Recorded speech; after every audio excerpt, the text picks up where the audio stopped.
Brahmagantu serial ನಟಿ ಶೋಭಿತಾ ಶಿವಣ್ಣ ಅವರ ದುರಂತ ಅಂತ್ಯ ಕನ್ನಡ ಕಿರುತೆರೆ ಲೋಕಕ್ಕೆ ಆಘಾತವನ್ನುಂಟು ಮಾಡಿದೆ.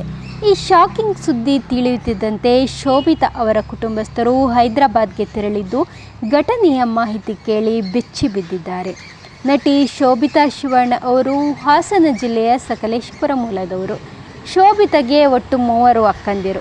4 ಹೆಣ್ಣು ಮಕ್ಕಳ ಪೈಕಿ ಶೋಭಿತಾ ಅವರೇ ಚಿಕ್ಕವರು. ನಟಿಯಾಗಬೇಕು ಎಂಬ ಆಸೆಯಿಂದ ಶೋಭಿತಾ ಅವರು ಹಾಸನದಿಂದ ಬೆಂಗಳೂರಿಗೆ ಬಂದಿದ್ದರು. ಆರಂಭದಲ್ಲಿ ಬೆಂಗಳೂರಿನ ಪಿಜಿಯಲ್ಲಿ ಶೋಭಿತಾ ನೆಲೆಸಿದ್ದರು. ಶೋಭಿತಾ ಅವರು ಕೃಷ್ಣ ರುಕ್ಮಿಣಿ ಸೀರಿಯಲ್ ಮೂಲಕ ಇಂಡಸ್ಟ್ರಿಗೆ ಎಂಟ್ರಿ ಕೊಟ್ಟಿದ್ದರು. ಆನಂತರ ಹಲವು ಸೀರಿಯಲ್ ಮತ್ತು ಸಿನಿಮಾದಲ್ಲಿ ನಟನೆ ಮಾಡಿದ್ದರು. ಕೆಲ ವರ್ಷಗಳ ಹಿಂದೆ ತಂದೆಯನ್ನು ಕಳೆದುಕೊಂಡಿದ್ದ ಶೋಭಿತಾ ಅವರು ತಾಯಿಯ ಜೊತೆ ಬೆಂಗಳೂರಿನ ನಂದಿನಿ ಲೇಔಟ್ನಲ್ಲಿ ವಾಸವಿದ್ದರು. ನಟಿ ಶೋಭಿತಾ ಅವರು ಅಕ್ಕನ ಗಂಡನ ಸಂಬಂಧಿಕರನ್ನೇ ಮದುವೆಯಾಗಿದ್ದರು. 2023ರಲ್ಲಿ ಹೈದರಾಬಾದ್ನ ಸಾಫ್ಟ್ವೇರ್ ಕಂಪನಿ ಉದ್ಯೋಗಿ ಸುಧೀರ್ ಜೊತೆ ಶೋಭಿತಾ ಮದುವೆಯಾಗಿತ್ತು. ಶೋಭಿತಾ ಪತಿ ವರ್ಷದಲ್ಲಿ ಕೆಲ ತಿಂಗಳು ಅಮೆರಿಕ ಮತ್ತು ಕೆಲ ತಿಂಗಳು ಹೈದರಾಬಾದ್ನಲ್ಲಿ ಕೆಲಸ ಮಾಡ್ತಿದ್ರು. ಶೋಭಿತಾ ಮತ್ತು ಪತಿ ಬೆಂಗಳೂರಿಗೆ ಶಿಫ್ಟ್ ಆಗಲು ಪ್ಲ್ಯಾನ್ ಸಹ ಮಾಡಿಕೊಂಡಿದ್ದರು. ಮದುವೆ ನಂತರ ನಟನೆಯಿಂದ ದೂರವಿದ್ದ ಶೋಭಿತಾ ಅವರು ಕೆಲ ದಿನಗಳ ಹಿಂದೆ ನಾನು ಆ್ಯಕ್ಟಿಂಗನ್ನು ಮಿಸ್ ಮಾಡ್ಕೊಳ್ತಿದ್ದೀನಿ ಎಂದು ಮೆಸೇಜ್ ಮಾಡಿ ಫ್ರೆಂಡ್ಸ್ ಜೊತೆ ಬೇಸರ ವ್ಯಕ್ತಪಡಿಸಿಕೊಂಡಿದ್ದಾರಂತೆ. ಶೋಭಿತಾ ಅವರು ಬೆಂಗಳೂರಿಗೆ ಬಂದ ನಂತರ ಮತ್ತೆ ಆ್ಯಕ್ಟಿಂಗ್ ಶುರು ಮಾಡುವ ಪ್ಲ್ಯಾನ್ ಸಹ ಮಾಡಿದರು.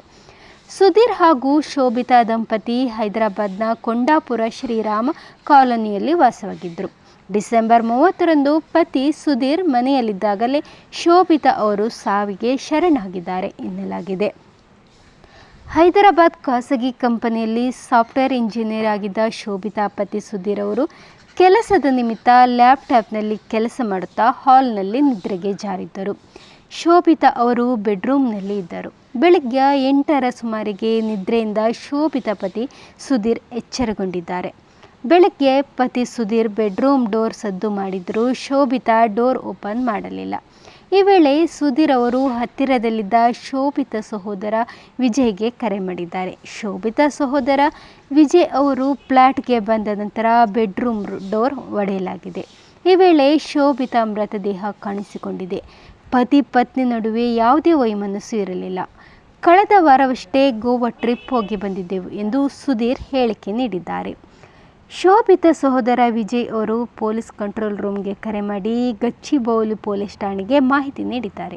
ಶೋಭಿತಾ ಅವರ 2 ಮೊಬೈಲ್ ಸೀಜ್ ಮಾಡಿರುವ ಪೊಲೀಸರು ತನಿಖೆ ಮುಂದುವರಿಸಿದ್ದಾರೆ. ಉಸ್ಮಾನಿಯಾ ಆಸ್ಪತ್ರೆ ಶವಾಗಾರಕ್ಕೆ ಶೋಭಿತಾ ಅವರ ಮೃತದೇಹವನ್ನು ಶಿಫ್ಟ್ ಮಾಡಲಾಗಿದೆ. ಇಂದು ಪೋಸ್ಟ್ಮಾರ್ಟಮ್ ಮುಗಿದ ಬಳಿಕ ಕುಟುಂಬಸ್ಥರಿಗೆ ಮೃತದೇಹವನ್ನು ಹಸ್ತಾಂತರ ಮಾಡಲಾಗುತ್ತಿದೆ.